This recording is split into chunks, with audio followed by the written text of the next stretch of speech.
7 pintu surga itu bakal dibuka untuk seorang istri. Eng. Di dalam kitab Duratun Nasihin, Nabi SAW mengatakan, jika istri meminta lebih dulu kepada suami, maka Allah buka 7 pintu surga. Asik gak Pak?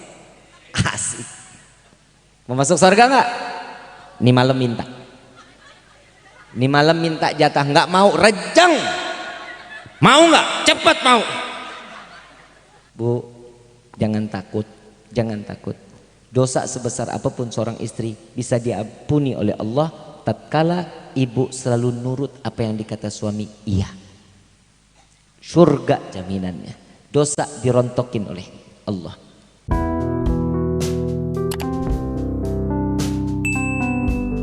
Alhamdulillahirrabbilalamin. Wassalatu wassalamu ala ashrafil anbiya wal mursalin wa ala alihi wa sahbihi ajma'in, amma ba'd.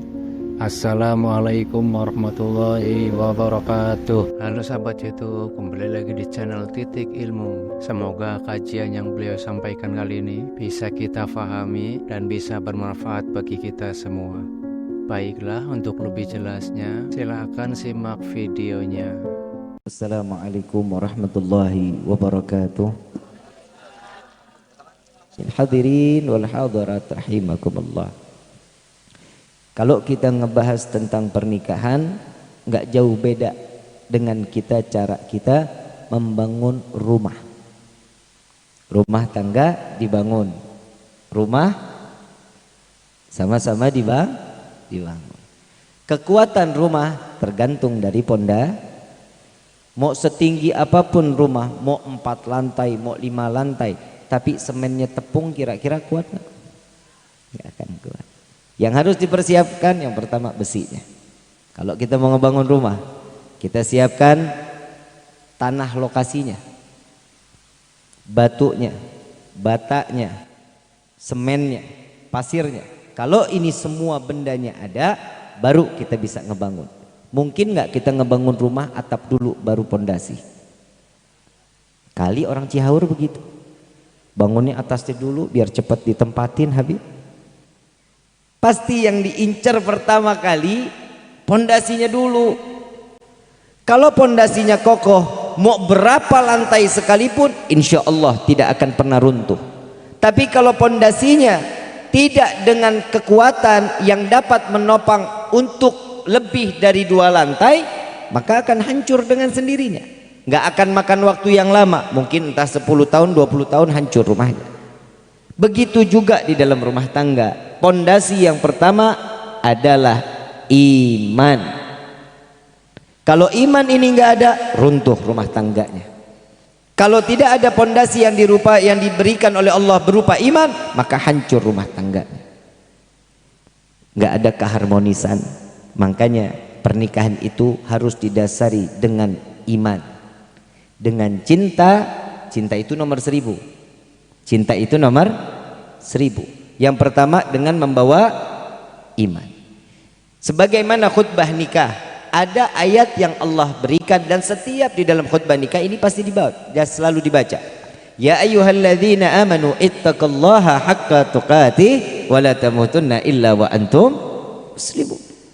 Kenapa? Pernikahan ini berarti mengangkat seseorang untuk bertakwa kepada Allah, untuk mengangkat keimanannya kepada Allah, untuk makin taat ibadah kepada Allah. Nah makanya pernikahan itu an-nikahu sunnati faman raghiba an sunnati falaysa minni. Pernikahan itu sunnahku, kata Nabi. Nabi menikah itu bukan karena hawa nafsu.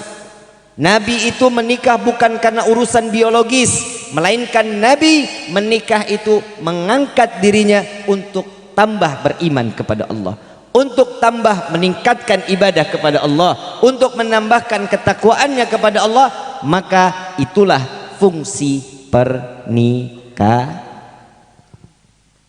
Faham sampai sini? Faham? Kalau sudah faham kita tutup sama doa. Sudah faham belum? Dari tadi saya ngomong nggak paham-paham. Bahasa manusia, perasaan saya mah. Hadirin wal hadirat rahimakumullah. Nah di akhir zaman kayak begini bukan lagi yang dilihat iman, melainkan cuan. Tahu cuan? Money. Tahu money? Fulus. Mafi fulus, mamfus. Sekarang pernikahan itu dirubah porsinya.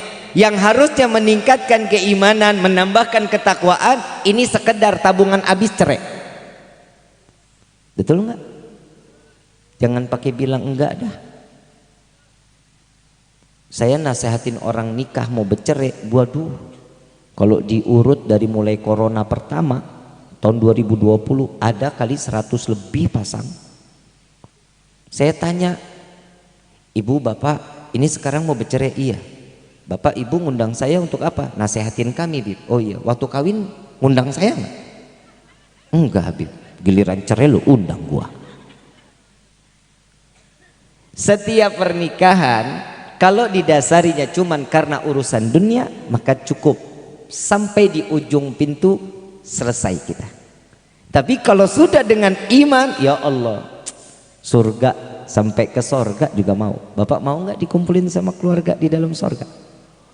Bapak, apa jadi ibu yang jawab? Gedek gua. Pak, mau nggak di dalam sorga sama istri? Kang mau katanya. Jangan Pak, di dunia aja nyusahin, gimana di akhirat?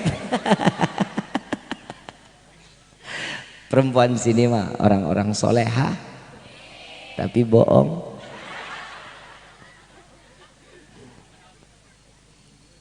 Mau tahu nggak sih rumah tangga itu biar tetap harmonis? Mau nggak? Yang pertama kudu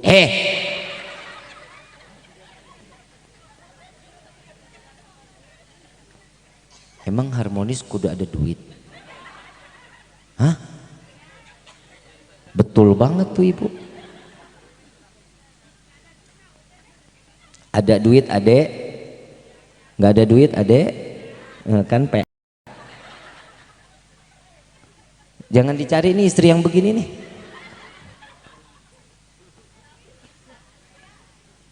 Setiap pernikahan kalau urusannya cuman urusan dunia sampai di ujung selesai.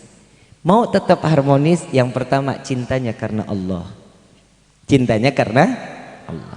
Kalau cinta itu sudah karena Allah, selamat rumah tangga kita. Nah sekarang ini cintanya kan cuman karena lihat orangnya. Mudah-mudahan yang masih gadis dapat cowok yang kaya, ganteng, mancung. Tapi sayang saya udah laku. Habib mah bikin baper. Itulah urusan elu. Yang cowok yang jomblo dapat istri yang soleha, cantik, kaya, tapi udah meninggal. Habib mah doanya nggak ada yang enak. Lah mau cari yang sempurna, yang mau soleh, taat, ibadah, kaya, ramah, sopan, akhlak Nabi. Mau perempuan yang soleha, yang baik, yang nggak pernah dandan di depan orang lain kecuali di depan suaminya, yang menutup auratnya dengan sempurna, berakhlak, tidak pernah mengeluarkan kata-kata tidak baik. Siti Fatimah binti Muhammad Rasulullah SAW. Nggak ada, udah di dunia ini nggak ada. Sekarang saya mau tanya, ibu cinta sama bapak? Bohong. Gombal. Pernah pijitin bapak? Kapan? Kalau lagi sakit udah parah, Bib. Betul kan Pak? Padahal Pak, di dalam kitab Duratun Nasihin, Nabi SAW mengatakan, sebanyak apa istri memegang kaki suami, begitulah dengan cara Allah akan lebih mudah memasukkan dia ke dalam surganya Allah. Pegang kaki suami. Pulang nih dari sini, seret kakinya. Tadi kata Habib suruh pegang kaki suami, Kata jaminan sorga, bukan diseret juga. Pak, bapak capek nyari uang, capek, dapat apa dari istri? Lu ngomong aja, ini kelihatan muka-muka beban di dalam rumah tangga. Nah, sekarang saya mau tanya sama bapak, suami bisa nggak nasihatin istri sekarang? Lu kok ketawa? Bisa nggak nasihatin istri? Susah Habib. Tahu nggak ciri-ciri kenapa sih istri itu susah dikasih nasihat? Yang pertama, ngasih rezekinya dalam keadaan syubhat, nggak jelas halal haramnya, nggak jelas, apalagi haram. Kenapa? Hatinya nggak lunak, hati nggak lunak. Bib, istri saya temperamenan Bib, kalau ngomong sama saya melotot Bib, galak luar biasa, colok matanya. Bu, oi, ibu dinikahin sama suami, berarti kan ibu udah dibeli kan? Betul? Mahar itu kan dibeli ibu. Saya terima nikah dan kawinnya Fulana binti Fulan, dengan mas kawin tersebut dibayar tunai. Betul Pak? Bapak kasih mahar kan? Berarti kan terserah bapak mau diapain aja. Bapak mau tunggingin, mau ditebalikin, mau dikecapin, terserah. Itu hak bapak. Karena istri itu pakaian suami. Ibu nggak boleh nolak, istri nggak boleh nolak. Hajat suami cuman mintanya, tahu nggak? Anak kecil banyak nggak sih?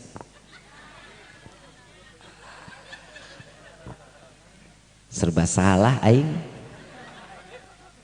Gak diajarin dosa, diajarin nih anak pulang hoyong kawin. Nggak enaknya jadi ulama tuh begitu Pak, pendakwah dilema. Ngasih ilmu ada anak, nanti anak yang minta. Kita nggak kasih ilmu, ntar kita yang dituntut sama Allah, kan serba salah. Tapi bodoh amat dah. Bu, mau dengar nggak nih? 7 pintu surga itu bakal dibuka untuk seorang istri. Eng ing eng. Di dalam kitab Duratun Nasihin, Nabi SAW mengatakan, jika istri meminta lebih dulu kepada suami, maka Allah buka 7 pintu surga. Asik gak Pak? Asik. Mau masuk surga gak? Ini malam minta. Ini malam minta jatah, nggak mau rejang. Mau nggak? Cepat mau. Jangan, rumah mertua ingat. Ya Bu ya, itu katanya saya nggak ngomong porno, tapi saya ngomong apa yang didasari oleh hadits Nabi Yuna Muhammad sallallahu. Bib, saya suami, saya sering minta jatah, tapi nggak dikasih Habib. Bagaimana? Dosa, neraka, digebuk, dibikin bakso, digelindingin, masuk neraka jahanam. Mau nolak apa mau nerima? Allahu Akbar. Ibu bilang, ya nolak lah Bib kalau neraka mah. Makanya yang pertama, dandan. Wanita itu dikasih keistimewaan oleh Allah menarik simpati laki-laki. Betul? Bapak kalau ngelihat istri dandan senang? Enggak? Mata lo perlu diperiksa Pak, takutnya katarak. Neng, Bu, dandan. Jangan kayak pengantin baru. Pengantin baru dandannya cuma 2 bulan 3 bulan, wangi banget kayak kuburan baru. Betul Pak? Betul nggak? Sekarang gimana Pak wanginya? Cap kampak, bal pirik, caplang, fresh care. Betul nggak? Enak? Ih. Alhamdulillah istri gue mah tiap mau tidur wangi banget. Bukan main. Lalu ngiri istri gua. Bu, dandan. Jangan cuman kondangan doang. Kayak kondangan repot banget tuh. Allah, bedaknya sampai tebel banget, ditepok ngebul. Betul Pak ya? Coba kalau di depan suami hidup ada apanya, begitu aja udah. Gak ada perubahan. Bangun tidur sampai kita kerja balik lagi udah model mukanya begitu aja. Muka berminyak, bisa goreng tempe. Rambut dicepol, berminyak banget. Mana bau apok kayak kain topo. Lu ketawa, lu lagi dijelekin. Ada orang dijelekin mah senang, orang Cihaur doang. Bu, tapi benar ya, kehidupan itu sesuai dengan keadaan. Betul nggak? Keadaan yang gimana dulu, Bib? Suami saya sadar, suami saya nggak punya uang, keren. Sabar, hebat. Lah, ibu lu senang amat ibu lu. Ini istrinya siapa nih? Siapa?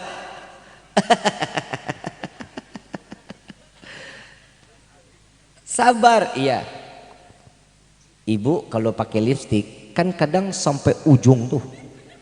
Bener nggak? Jari masuk segini nih. Bener ya? Korek aja bu, korek. Korek depan suami. Ayang. Saya kalau udah cerita ini saya nggak kuat bu. Perempuan mah macam-macam. Alhamdulillah Pak, kita jadi laki mah apa adanya. Nggak solek sono solek sini, bis mandi keluar selesai. Perempuan, Pak, lipstik beak.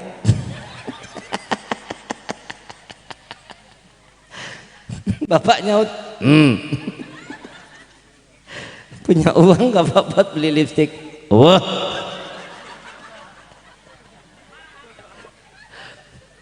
Guys, ini ada 3.000, ambil bu. Rezekinya suami cuma ada itu, yang penting kan nafkah.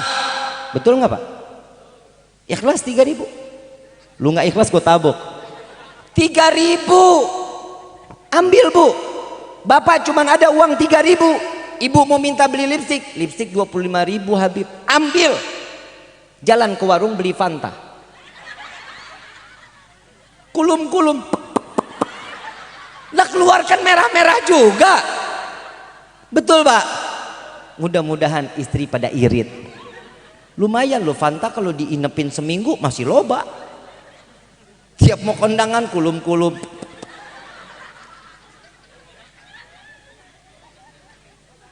Harus nih dengerin ya. Ibu bapak kan mau harmonis nih, saling ngerti satu sama lainnya. Nabi Muhammad SAW di dalam rumah tangganya gimana?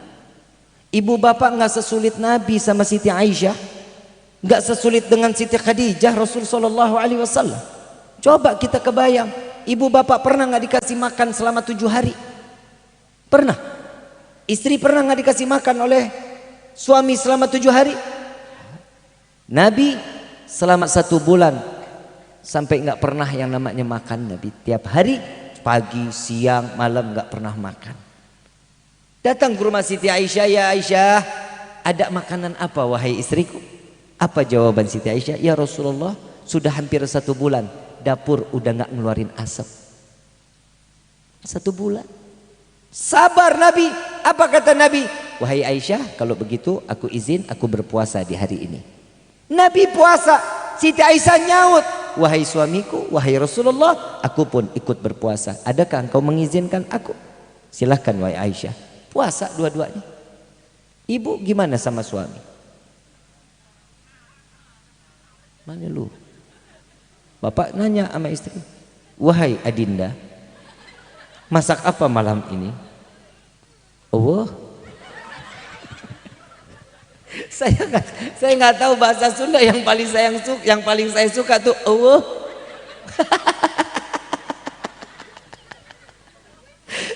udah ngelihat, oh muka lu pada nggak enak.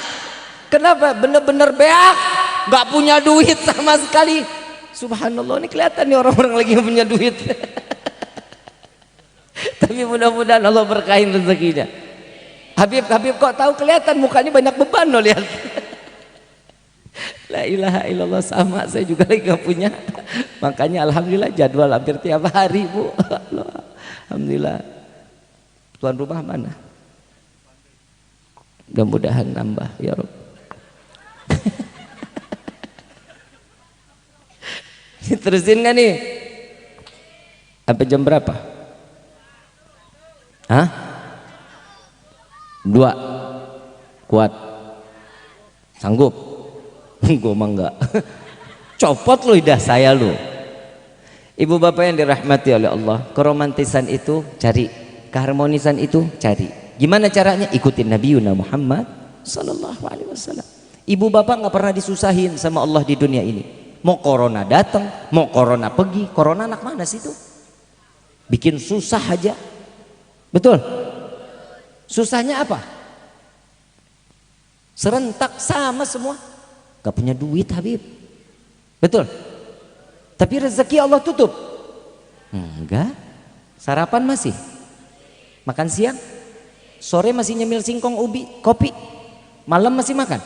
Apaan yang lu pusingin hidup makan mulu? Saya mau tanya, makan duit apa makan nasi? Kenapa yang dicari duit? Beli beras tuh pakai duit Habib. Butuh duit.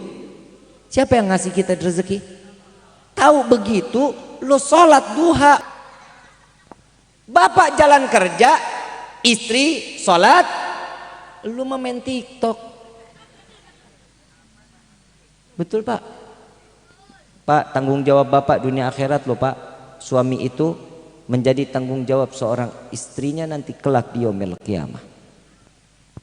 Bapak asik ibadah, bapak enak ke masjid, tapi di rumah bapak nggak lihat ibadahnya mereka, itu akan mencegal bapak masuk ke dalam surganya Allah. Fitnah pertama dari seorang suami datangnya dari istri. Emang lu tukang fitnah lu. Kenapa? Ibu nggak pernah lagi baca Quran, ibu nggak pernah lagi tahajud, ibu nggak pernah lagi sholat 5 waktu, ibu udah nggak pernah lagi puasa Senin Kamis. Coba kebayang, sama suami galak bukan main, surga bukan tempatnya. Di neraka paling banyak perempuan apa laki-laki? Kenapa banyaknya perempuan? Bapak, suami paling banyak di surga apa di neraka Pak? Surga. Kenapa? Model kayak bapak yang tertindas.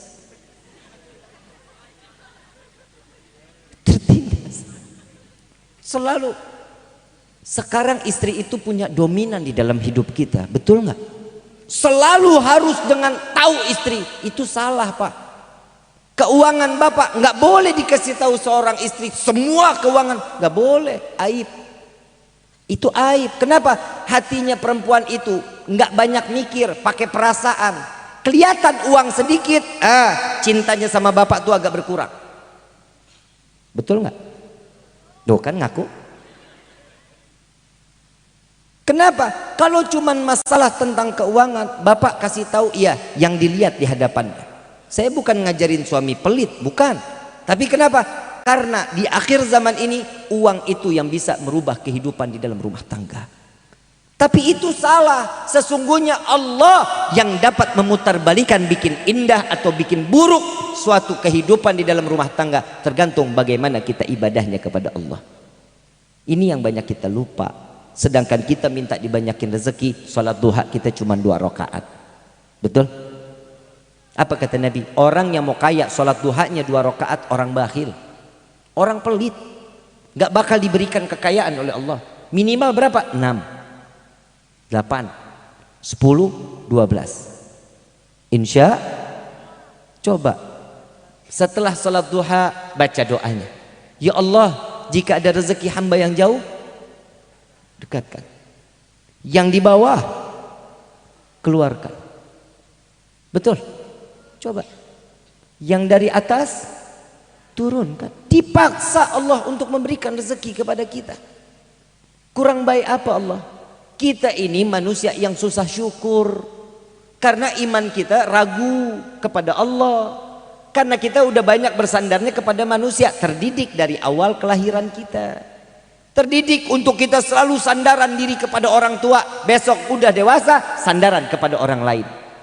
Kalau hidup sudah bersandar kepada orang, siap-siap akan menerima kekecewaan. Tapi jika dari kecil kita dididik untuk selalu bersandar kepada Allah, selamat dunia kita. Kenapa? Tahu sandaran yang terbaik itu adalah Allah. Karena kita ini, Bib, kita ini kan manusia, banyak membuat dosa. Kadang doa kita kadang nggak diijabah. Bapak, ibu sekarang ada di hadapannya rezeki, ada nggak? Snack ada. Itu rezeki bukan? Doa siapa? Belum tentu doa kita, doa orang tua kita, doa nenek kakek kita, doa daripada buyut kita. Ini doanya disampaikan kepada kita saat ini. Jadi untuk masalah rezeki jangan takut. Rukun di dalam rumah tangga, rezeki akan diberkahkan oleh Allah. Keharmonisan di dalam rumah tangga, rezeki akan didatangkan oleh Allah. Rezeki itu bukan hanya berupa uang. Ayuhal hadirun, rezeki bukan hanya berupa uang. Yang namanya rezeki itu sahabat yang baik, ngebawa kita untuk taat ibadah kepada Allah, itu rezeki. Ada istri yang selalu nurutin apa kata suami, itu adalah rezeki. Istri yang salehah, suami yang saleh, itu adalah rezeki. Kita ngelihat anak-anak kita ibadah, taat, soleh. Pak, saya cuma dapat ilmu dari Habib Ghurais Baharun. Dikatakan oleh beliau, dari sekian banyak ilmu yang beliau sampaikan kepada saya, beliau mengatakan, Ki, minta kepada Allah, jangan minta punya anak yang alim, anak yang berilmu, jangan. Tapi minta putra putri yang soleh soleha. Kenapa? Orang yang soleh soleha sudah pasti dia memiliki ilmu. Tapi orang yang berilmu belum tentu dia soleh. Betul? Sama juga orang yang berakhlak lebih tinggi daripada orang yang berilmu. Orang yang berilmu belum tentu punya akhlak, tapi orang yang berakhlak dia menjalankan ilmunya. Di dalam rumah tangga harus ada akhlak, harus ada adab. Sabar di dalam rumah tangga wajib. Kenapa? Harus saling memahami. Ibu tahu Siti Aisyah? Siapa? Istri Fir'aun. Galak nggak Fir'aun? Galak, ahli maksiat, tukang zina, ngaku Tuhan. Kalau perintahin istri itu semua pakai kaki. Bapak begitu nggak sama ibu? Siti Aisyah mendapatkan titel bidadari surganya Allah karena baktinya dia kepada suami. Suaminya Fir'aun, orang kafir, tidak taat kepada Allah, tidak beriman kepada Allah, namun seorang istri taat, tunduk kepada suami. Surga jaminan, bidadari surga yang diberikan titel oleh Allah. Ibu mau nggak jadi Siti Aisyah? Sabar. Kan ibu nggak ada suami yang kayak Fir'aun. Ada nggak suami yang kayak Fir'aun? Sabar. Bangun tidur belum ngapa-ngapain, kebrak meja aja si bapak.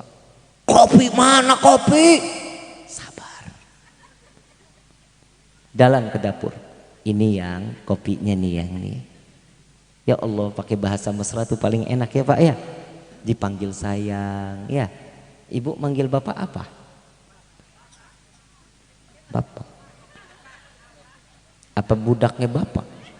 Apa bapaknya budak? Jangan-jangan manehna. Panggilan itu mencerminkan penghormatan. Ibu manggil bapak seorang suami, bapak nggak boleh. Di dalam hukum agama itu dinamakan makruh, bisa dikatakan haram.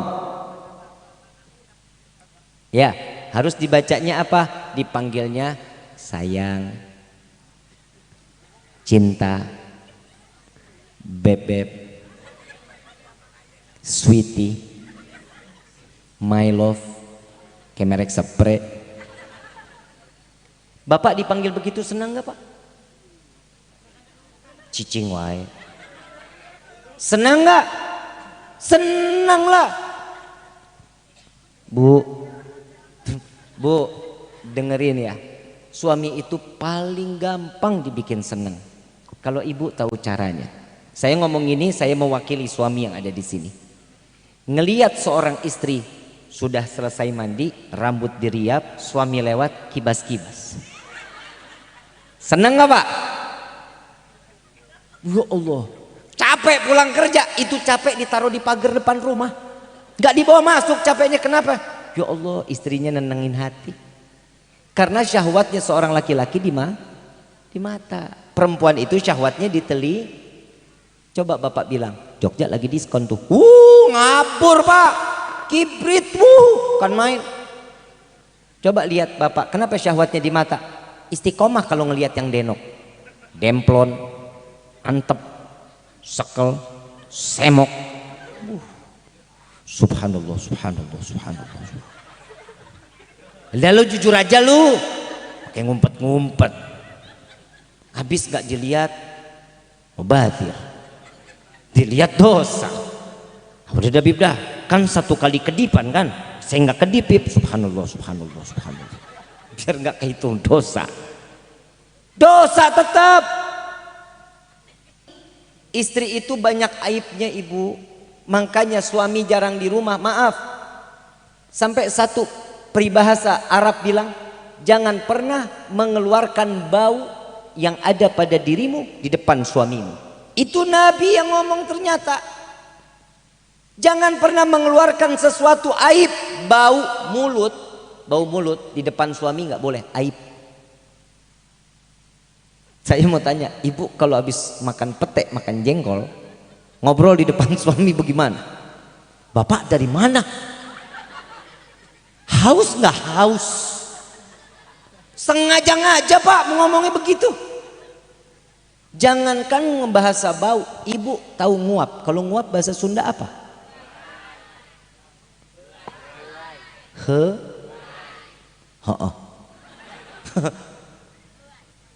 Nguap, gak boleh di depan suami.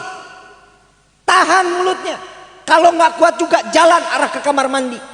Jangan sampai depan suami nguap, muka lu jelek. Coba ngaca, orang lagi nguap ada yang ganteng, apalagi ngeden. Mau secakap apa, mau seganteng apa, tetap jelek. Gak boleh nguap di depan suami, gak boleh. Tahak apa bahasa Sundanya?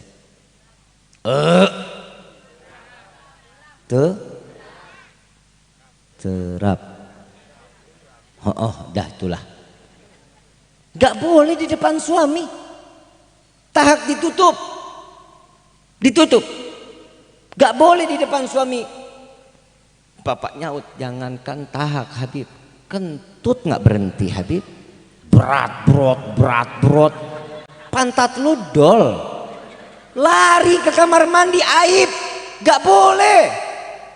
Lain lagi kalau ibu tidur, bapak tidur, bapak lagi melek, ibu kentut prot. Itu gak salah dalam keadaan tidur. Ini lagi lagi sadar duduk ngobrol, maaf Pak, brot. Pakai maaf lagi depannya. Gak boleh. Paham ya? Mau jadi keluarga yang harmonis nggak? Mau keluarga sakinah mawaddah warahmah? Ikutin ilmu yang di malam ini. Insya Allah Allah jadikan kita keluarga yang sakinah mawaddah warahmah. Panggilan sayang. Ya. Lihat Nabi kalau manggil Siti Aisyah siapa? Humairah, yang pipinya kemerah-merahan. Betul Pak? Bapak nyaut, ini dia Bib masalah. Istri saya hitam legem. Dipanggilnya jangan hitam-hitam, jangan. Minimal diganti sweetie, manis. Ya Bu ya, karena istri itu paling juga dimanja-manja. Betul kan? Bapak pulang dari sini, saya cuma ngasih contoh Pak. Sering-sering tiduran di pahanya istri. Ya, tahu nggak Pak? Bapak juga harus kasih kesempatan istri Pak. Bapak jangan egois. Istri mau berubah, Bapak juga harus begitu. Bapak tiduran di pahanya istri. Suruh istri pegang rambut Bapak. Elusin, ibu sambil baca sholawat. Ya, jangan tarikin uban. Uban itu rezeki Pak. Uban itu, coba kebayang lu hampir setengah pala uban, botak lu. Pencabut. Jangan. Itu uban itu rezeki. Sambil taruh di kepala istri, Kepala suami taruh di paha, sambil ibu pegangin kepala bapak, bacain sholawat. Itu pernah dilakukan oleh baginda Rasul Sallallahu Alaihi Wasallam. Sampai di dalam hadis, setiap istri yang memegang kepala suami dengan penuh kasih sayang, ya, bukannya diujang-unyang, dikasih sayang sambil bacain sholawat, seberapa banyak helai rambut yang terkena tangannya, rontok dosa besarnya. Amin. Lu amin aja kudu disuruh lu, ya. Tar mau tidur tarik kepala sini. Bapak izinin pak, bapak izinin kasih suami, kasih istri itu buat pahala yang besar, paham kan? Kalau lagi tidur, tidurnya ada di luar, nggak di dalam kamar, gendong pak, gendong. Nggak ada suami yang begitu. Sama gogah juga, berat lu, bener pak. Tapi alhamdulillah pak, saya punya istri, setiap saya pulang, ya Allah pak, minta ini minta itu nggak pernah pak.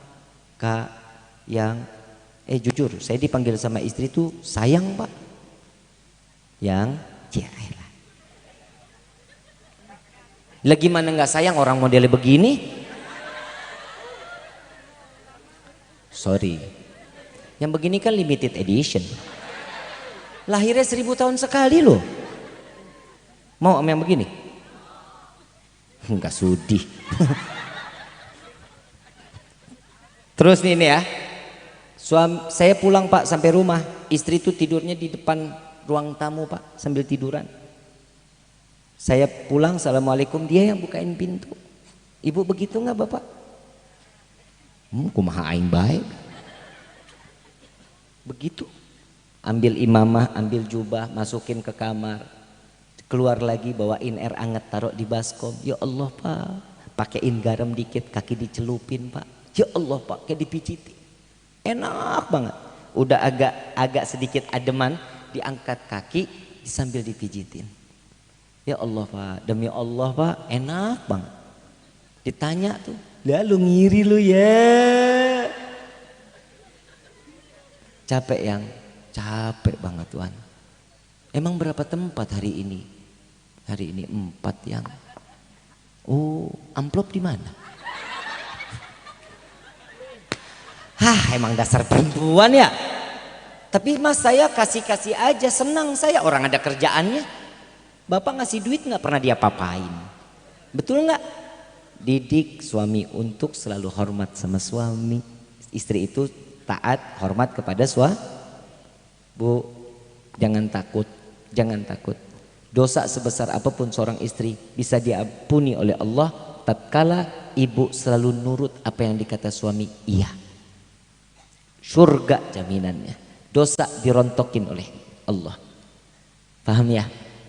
Insya harus sabar, dengan bahasa yang baik suami istri, insya Allah Allah jaga keluarga kita jadi keluarga yang sakinah, mawaddah, warahmah. Amin ya rabbal. Kemarin kan lagi repot ya, katanya ada hari ibu. Betul? Umat Islam mah nggak ada hari ibu.